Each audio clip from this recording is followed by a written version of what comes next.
সম্মানিত দর্শকবিন্দু, এই হাসপাতালটির চিত্র দেখলে আপনারা বলে দিতে পারবেন এই হাসপাতালটি থেকে মানুষ কি পরিমাণ সেবা পাচ্ছে। এই যে আপনারা দেখতে পাচ্ছেন, এই যে হাসপাতালের অবস্থা দেখেন, ঝুঁকিপূর্ণ একটি ভবন। এই যে আপনারা দেখতে পাচ্ছেন এই ভবনটি মানে তেমন ডাক্তার তেমন থাকে না। এই যে আপনারা দেখেন, ডাক্তার বসে 10টা থেকে 3টা পর্যন্ত অথবা 4টা পর্যন্ত। এর মধ্যে বড় ডাক্তার যিনি রয়েছেন তিনি কিন্তু একটার পরে আর কোনো সেবা দেয় না। আর মহিলা একজন ডাক্তার রয়েছে, তিনি থাকে 4টা পর্যন্ত। তো এই যে আপনারা হাসপাতালের অবস্থাটা দেখেন, এই যে দেখতে পাচ্ছেন হাসপাতালের এই যে কি করুণ পরিণতি। এই যে আপনারা দেখতে পাচ্ছেন, মনে হচ্ছে হাসপাতাল, এটা কি হাসপাতাল? এই যে আপনারা দেখতে পাচ্ছেন কি একটা অবস্থা রাস্তায়। এই যে দেখতে পাচ্ছেন হাসপাতালে ঢোকার সময় ময়লা আবর্জনা কিরকম। এটা কি হাসপাতাল? এটা দেখে কি কারো কাছে হাসপাতাল মনে হবে? এই হচ্ছে কুশাখালীর করুণ একটি পরিণতি। কুশাখালী ইউনিয়নে এই একটা মাত্র হাসপাতাল, যে হাসপাতালটির এই অবস্থা, এই দূর অবস্থায় যে আপনারা দেখতে পাচ্ছেন। যদি আপনাদেরকে হাসপাতালের এই যে যেখানে ডাক্তার বসে সেখানে ভিতরের অবস্থা যদি দেখাই, তো তাহলে আপনারা দেখবেন, এই যে দেখতে পাচ্ছেন এই যে ভিতরের অবস্থা, এখানে ডাক্তার থাকার কথা, সেখানে ডাক্তার কিন্তু নেই। একজন মহিলা যখন আসবে, ডেলিভারি রুগীরা যখন আসবে, জরুরি রুগীরা যখন আসবে, তখন তারা কি সেবা নেবে এই হাসপাতাল থেকে?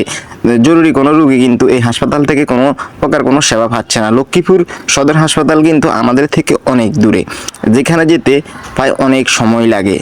প্রায় 10 থেকে 15 কিলোমিটার দূরত্ব আমাদের থেকে লক্ষ্মীপুর সদর হাসপাতাল। তো একজন গর্ভবতী মহিলাকে যখন এখানে আপনার আনবে, তখন তো কোনো ডাক্তার খুঁজে পাওয়া যায় না।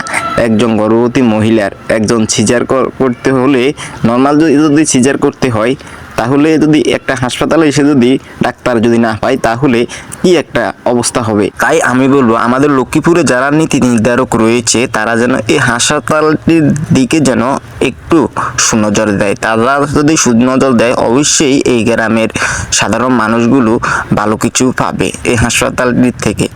লক্ষ্মীপুর সদর যেতে কিন্তু অনেক অনেক সময়ের প্রয়োজন, তারা কিন্তু যেতে পারে না। তাই আমি মনে করি আমাদের লক্ষ্মীপুর সদরের এমপি মহোদয় অবশ্যই এই হাসপাতালটির দিকে একটু নজর দিবেন এবং সবাই এই ভিডিওটি শেয়ার করে দিবেন, যেন এমপি মহোদয়ের কাছ পর্যন্ত এই হাসপাতালটির চিত্র যেন দেখে উনি, এবং যেন প্রধানমন্ত্রী পর্যন্ত এই ভিডিওটি পৌঁছায়। তাহলে অবশ্যই আমাদের এই ইউনিয়নের অবহেলিত মানুষগুলোর জন্য অনেকটাই ভালো হবে।